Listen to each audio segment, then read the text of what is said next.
When I started going to therapy, one of the questions that my therapist asked me after a few sessions is, how have you survived all these years with all this childhood trauma? And I told her that for the last 3 years, I have survived through listening to Dr. Thema's The Homecoming podcast. And so when I had that, and so the Homecoming podcast by Dr. Thema is one of the best mental health podcasts out here. You should definitely check it out. And so when I had that Dr. Thema had written a book, based on the podcast, I had to jump on it. And despite the fact that I didn't get a hard copy, I read the PDF version. And today, I am going to take you through the most profound lessons that I learned from this book. And I hope that by teaching you these things, you will also feel encouraged about any traumatic or any stressful situations you might have gone through in the past or you're currently going through. And I hope that it also encourages you to seek help, seek the kind of help that you need to heal. May it be talking to a therapist or such, because it really does help. And so by reading through the most profound lessons from this book, I'll also try to the best of my ability to explain how these lessons have played out in my life and how I have been able to process these situations by going through therapy. And it's exciting that I read this book while at the same time going through therapy, which made it even more profound for me, and which even validated my experiences even more, which has greatly contributed to my level of happiness.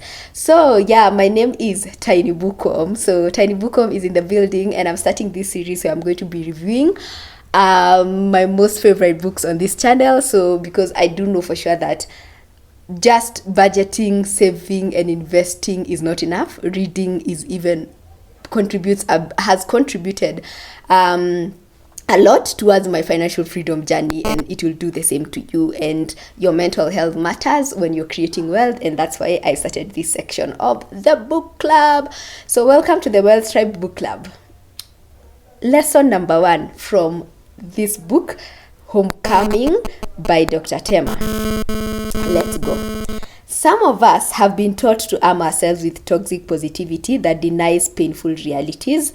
Toxic positivity is a message that you can think and talk only about positive things. It forces people to suppress and silence their pain with the mistaken belief that if they try not to think about it, it will go away.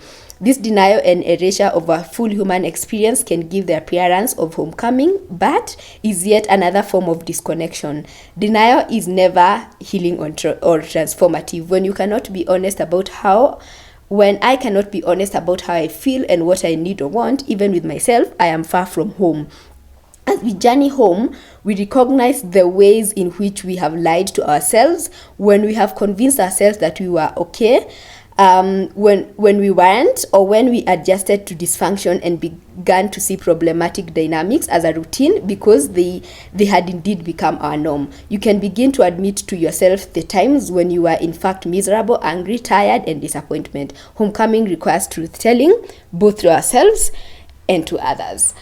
And this really hit home, because I have gone through situations where I have tried to talk about things that I've gone through in my childhood, and people that I thought were my caregivers or people that I thought would understand will tell me to just stay positive, stay kind, try to forget that happened, and by trying to forget that it happened, you will be happier. The truth is that it doesn't work like that. When we try to suppress our emotions, or we try to force ourselves to forget what it happened to us, in fact, the situation becomes worse in that we become sadder and we become even more angry at the world, and we feel that the world doesn't want us to be here, or we are not being understood. And I've even had conversations with people where the church actually encourages them to be more positive or to not talk about the situations they went through, and so we are told to suppress what we have gone through by being encouraged to be positive. But instead, from my experience, going through therapy and talking about the things that happened to me, the things that happened to me led to situations where my therapist validated my feelings, validated my past, validated my experiences. And by talking about those things and validating and putting truth to power that indeed those things happened and that they were a violation to my full human experience, it made me heal. It made me unpack and process what happened to me, and therefore has led to my healing journey. And I encourage the same to you. If you feel that there are situations in your life that you feel that they really need to be talked about, that they really need to be addressed, most of the time the people that you think that are going to listen and they're going to help you address these situations are not going to. And so if you can afford it, because I fully understand that therapy is not cheap. I am going through the same, and it's not cheap. And I'm going to do a full video that explains my therapy experience and how much I've spent, so that it gives you a sense. If you've not started therapy, it gives you a sense of how much money you should save towards it. And so so being encouraged to be positive when you should not be positive, just as Dr. Thema says, it brings us into a situation where we normalize dysfunction, we normalize abuse, we normalize people being unkind to us. And if you stay in that situation long enough, then it becomes it becomes normal and becomes painful, and it increases the amount of trauma that you have to heal the minute that you realize, even if some of us never actually realize that we need healing. And so shun positive toxicity. Talk to someone, talk to a therapist if you do feel that you need to talk about these situations. Profound lesson number 2 is that Dr. Thema says that the most challenging persons to work with are those who don't want to be in therapy and don't see any need to grow, heal, or change. One's motivation for change greatly influences the experience one has in therapy. I think the thing that this taught me is that, and this is also something that my therapist told me, is that you cannot force somebody to go to therapy. Somebody has to come to their own realization that they need healing, or that they're struggling, or that they're hurting the important people in their lives, and therefore they need to seek help in order to heal themselves and to stop hurting other people. And so this was such a profound thing, because don't go around forcing people to go to therapy. You can only support them to the best of your ability, but don't force people to go to therapy. Let them come to their own realization. And that's why, again, this lesson taught me that don't again force people who are hurt, or people in your life, don't force people to understand you, because if someone doesn't have the realization that they need help, then what makes you think that they have the capacity to understand you? So it's better to let people be, especially if they're adults. It's better to let people be until the day they come to the realization that yes, I need help. Lesson 3, home. Dr. Thema says that home is more than a physical location. It's an emotional and spiritual space of belonging, appreciation, and love. When I'm at home with myself, I have nothing to prove. I'm free to be myself without pretense or performance. So this is one of the greatest things that therapy does to you, in that you get to love and appreciate yourself so much that you don't have to constantly, when you're in a space with other people, you don't constantly have to prove yourself to them. And because most of us, when we have gone through traumatic experiences, we try to prove ourselves to other people in order for them to accept us. And by forcing them to accept us, some people read this as an opportunity for them to use us, or for them to abuse us. Abuse is the word, or for them to take advantage of us. And so going to therapy actually helps you come home to yourself, appreciate yourself, love yourself for who you are. And by this, it means that you don't necessarily have to force yourself to other people, because you're at peace with who you are. You're not working hard to prove yourself, because you're a good girl. And then another lesson is that she says that the problem with being stuck, looking back, is that you never get to live in the present. The problem with focusing all of your attention on the people who let you down is that you can let yourself down by not paying attention to your own needs. This is such a reality, because the problem, again, with experiencing trauma as a child is that you get stuck with your past. you keep reliving your past, you keep thinking about your past, you keep regretting of why all these things happened to you, you keep wondering when the people who did stuff to you will come to a realization that they wronged you. Therefore you get stuck and you don't live today and you have no hope for your future, which is a terrible thing, because life is happening now. A beautiful life is waiting for you in the future. And so the best thing you do for yourself is to heal your past, by going to therapy or by seeing a mental health specialist, healing your past so that you can live today. Because darling, today is beautiful, the future looks bright, and so it's best if you can do something about it, again to the best of your ability, because I do understand how expensive therapy can be. Another lesson, Dr. Thema says that as you come home to yourself, you feel the need for perpetual external engagement so that you can sit with yourself and learn to enjoy your own company. As you come home to yourself, you release the need for perpetual external engagement so that you can sit with yourself and learn to enjoy your own company. You realize that if you always need to be high or to constantly have to have someone else around, you're not truly home with yourself. So that's another thing that therapy teaches you, in that when you heal, you are very comfortable with solitude. You're very comfortable with just sitting and being and breathing and enjoy life as it is with yourself. Because most people, what they do is that instead of addressing their pain, they look for external validation, and most of us end up being alcoholics, and looking to always be in the company of others, so that you avoid sitting down and thinking about yourself and what you're going through and what you can do to get over it. So if this is a situation you're in, you really should consider seeing a therapist. For people who have lived through trauma, witnessing others' anger, frustration, or irritation can be triggering. To avoid this, survivors may try to constantly keep everyone around them appeased. They can also experience a fear of disappointment, which robs them of potentially enjoyable moments because they worry that it won't last, that this won't last. As a result, many of us are emotionally shut down and incapable of celebrating our successes. This is indeed true. So what happens is that if you've gone through trauma, one of the ways that you learn to adapt is trying to please everyone around you, trying to keep everyone happy. And by trying to keep everyone happy, it means that you're ignoring your own happiness or your own satisfaction or your own emotions. And if this continues for long, then it means that you never actually get to honor your emotions, and you actually never get to feel happy for yourself or to even celebrate your successes or to celebrate yourself. It's always about other people. And of course, this is not sustainable. At some point you're going to break, and this is why, again, going to therapy and healing and talking to a professional is important. Another lesson is Dr. Thema says that I also invite you to consider the possibility that love and respect can flourish in the absence of abuse and control. Love and respect are not based in fear, silencing, and shame.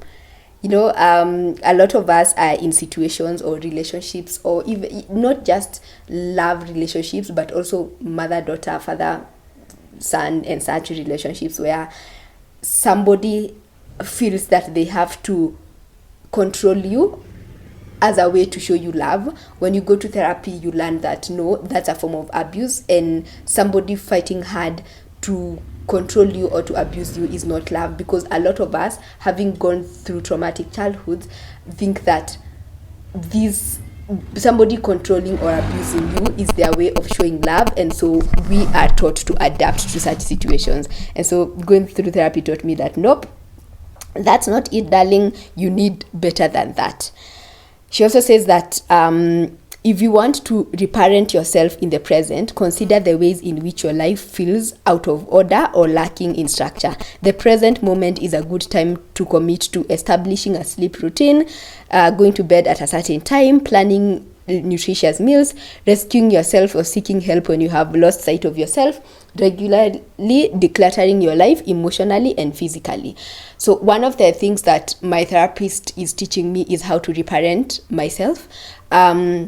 Because some of us have went through situations where the people in your life who were supposed to be your parent did not do, failed in a way. They did not show you the amount of love, or they did not give you what you needed in order to flourish as a child. And so unfortunately, as an adult, you have to do the job of reparenting yourself. And so these are some of the suggestions that Dr. Thema suggests on how you can reparent yourself, such as establishing a good sleep routine, as planning nutritious meals, which is something I have really struggled with, but I'm getting better by the day. And also seeking help when you need it, because one other trauma response that I notice in myself and the people that I talk to is that when you're sick or when you need help in any situations, you don't ask for it. For me, I have gone through situations where I'm really struggling with something, may it be financial, may it be health-wise, and I don't ask for help, even if I have very good friends, or I have very good friends that I know that I can call. I just don't ask for help. I die with my own problems until it becomes out of control, and that's the time where I will get the courage to ask for help. And my therapist taught me that this is a trauma response. And so one of the ways to reparent yourself is getting into a situation where you feel that it's okay to ask for help and not postpone it as much as you can. And so other ways to reparent yourself other ways, now that you're an adult, so Dr. Thema says that now that you're an adult, so consider these questions as a guide to reparent yourself. What are the boundaries that you need to set? Who are the people you need to reduce or eliminate time with? Where are the spaces you need to advocate for yourself more? What are your deal breakers at work and in friendship? Is there anything that is unacceptable? If not, why not? So one other way to know that you're healing is being able to set boundaries, being able to tell the people in your life that no, this is too much, no, I cannot take this is where I draw the line. This is for example, telling people you cannot come to my house at this time and such things, setting boundaries, telling people in your life that this is the amount of money that I can afford to support you with, this is how much money that I cannot afford to support you with. Most of us, if we've not healed, we are not able to say no to such situations. And so that is why, again, therapy is a must for most of us. And then she also says that to reparent yourself, be patient with your progress. Yes, be very patient with your progress. Set a gentle pace for your life and tell yourself the truth. As you reparent yourself with love, take steps to advocate for your physical and emotional well-being. Believe in yourself, be hopeful about your future, and do not give up on yourself. Reparent yourself by affirming your value and making decisions that align with the truth of who you are. You can love yourself by pursuing opportunities for your healing and growth.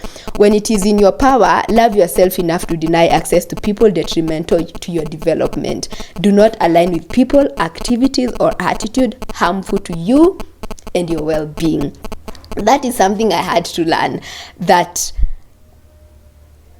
love yourself enough to deny access to people detrimental to your development. Do not align with people, activities, and attitude harmful to your well-being.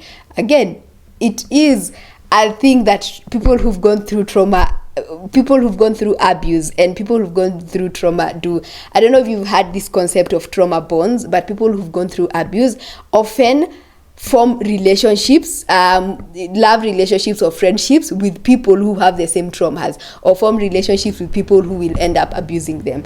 And so by going through therapy, your therapist can teach you how to avoid such people, or how to say no, or how to set boundaries with such people, or even how to recognize such people in a way that you no longer have to find yourself in abusive friendships or relationships or situations. Because when you've gone through trauma and abuse, again, you find yourself being addicted to such situations, which is detrimental to your mental health. It gets worse. And then she also says that for some of us, the barrier to self-care may not be related to cultural or spiritual traditions, but a history of trauma, including poverty. You may have never experienced or even witnessed someone with the luxury of stillness. Even if you have never seen it modeled, or a part of you still feels uncomfortable with paying attention to your needs, I encourage you to become more intentional about nurturing yourself emotionally, physically, and spiritually. As as Lord says, caring for myself is not self-indulgence, it is self-preservation, and it is an act of political warfare. This was one of those things, this was one of those chapters, and I read and I just had to stop and take a breather, because it is indeed true. If you've gone through poverty, in any form of poverty in your life, then you don't know the luxury of stillness. And the luxury of stillness is just having that luxury of sitting down and enjoying life, sitting down and being still, sitting down and not panicking about tomorrow and the bills and the debts that you have to pay, just sitting down and breathing. I don't think even it's possible for you to teach yourself to meditate if you have trauma. It's very hard to do that. But when you've gone through therapy and your therapist has made you aware of the things that you've gone through and has helped you unpack and process everything that happened to you, then you start experiencing the joy of stillness.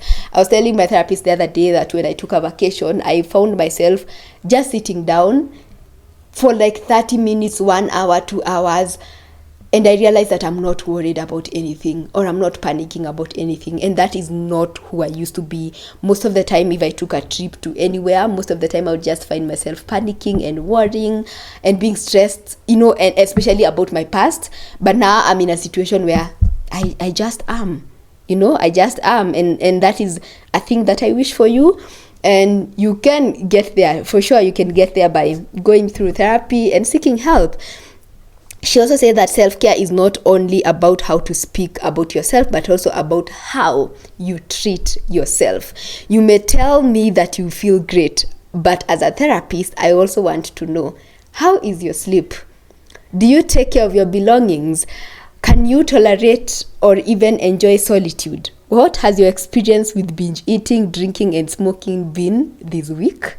What do your dating and relationships look like? How do you feel about yourself in the presence of the person that you call your best friend? What are you doing to cultivate your gifts? And what are you doing to feed your mind and your spirit? I really took time to answer these questions, and I also took time to talk about it with my therapist. And so I encourage you to do the same, because these are truth bombs that will tell you where you are with your mental health. She also talks about that. Remember that failure is an event, not an identity. If you have failed in the past, you can learn from it and carry that wisdom and knowledge into your future. Reject the idea that past failures make you a failure. When you think of failure as your identity, it keeps you stuck. When you see failure as an event, you can grieve, dissect it, and learn from it without being defined by it. Yeah. If you've gone through traumatic situations, we tend to identify ourselves with something wrong we did, and we define yourself as Agatha the Grace that thing that you did wrong, and so you never move on. And if you do not move on, life just passes you by. And so what Dr. Thema says here is that remember that failure is an event, just one event. It's maybe even an hour of your life. You still have a long way to live, and your life, one or two, even 5 failures should not define your life. You should be able to move on from this situation. And of course, I completely understand it's hard, because it was hard for me, and that is why I got to therapy. If you're part of a faith community, can you be your full self in that place, or do you feel pressure to pretend to be something you're not?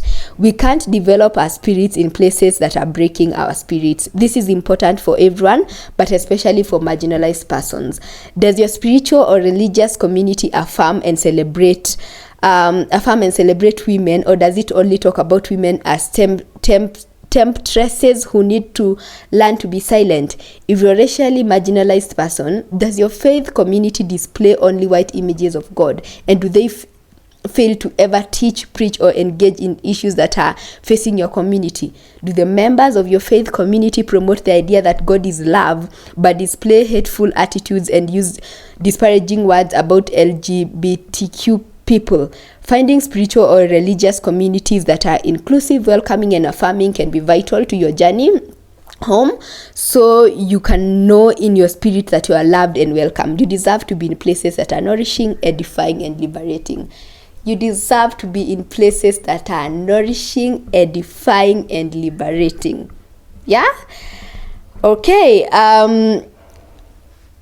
Another thing that I really loved about this book is where she says that if you talk to an artist about what they have created, that they consider their masterpieces, many times they will say something to the effect of, I didn't create it, it came through me, I just received it. I've had people say that these about his songs, paintings, poems, and even choreography. Artistic expression is described by many as a spiritual experience. It is not surprising that mental health professionals have found the expressive arts to be an important pathway for healing, connection, and growth. I have seen the way the arts can awaken people on a deep level, whether they are children or adults making collages, playing instruments, or role playing.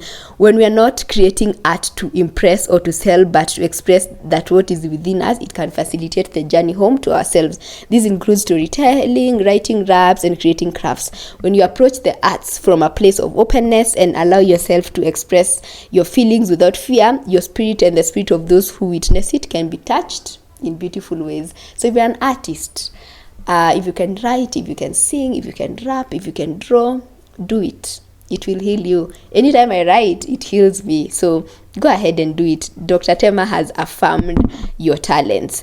Something else she says is that one of the painful things that I had to discover is that when you have a history of trauma, you often have a high tolerance for emotional pain.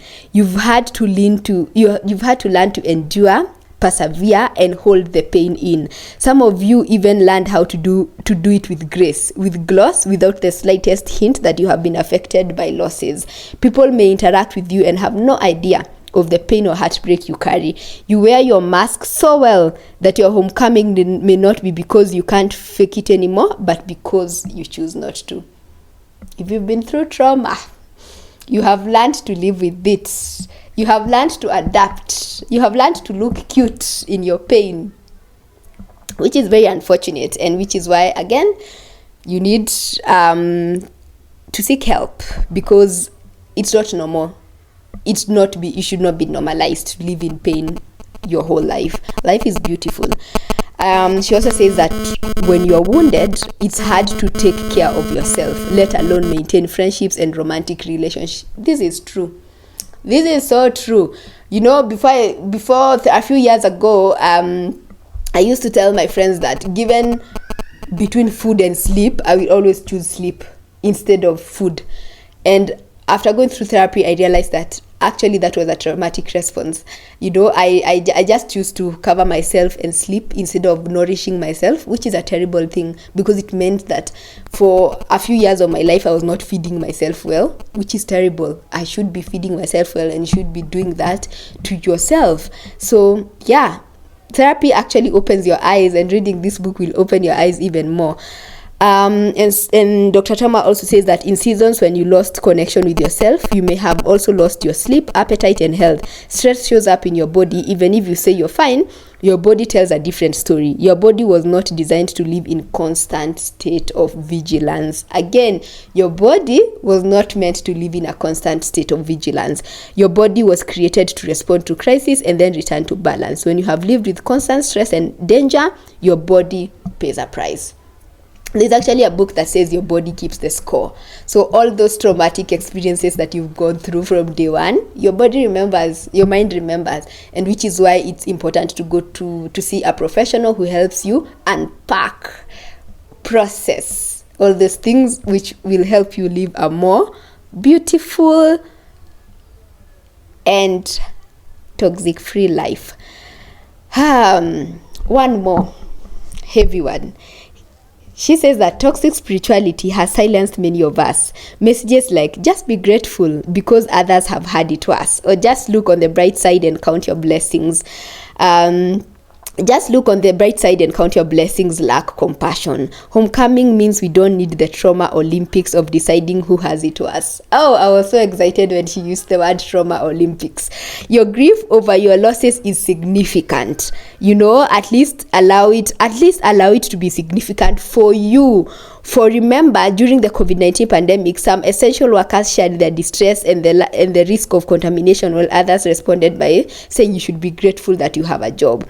This type of shaming and silencing is not healing or helpful. Another example is when people try to give things toxic spiritual meaning. I had a client who was molested, and her minister told her the molestation by her father was a test from God to see if she really loves God, or if she will surrender her faith. Lack of compassion, accountability, and caregiving by people who claim to be spiritual or religious can lead to further losses for those on the homecoming journey. Let me say clearly that misguided or even hateful people who have some sort of spiritual authority do not have the final say in your spiritual journey home to yourself.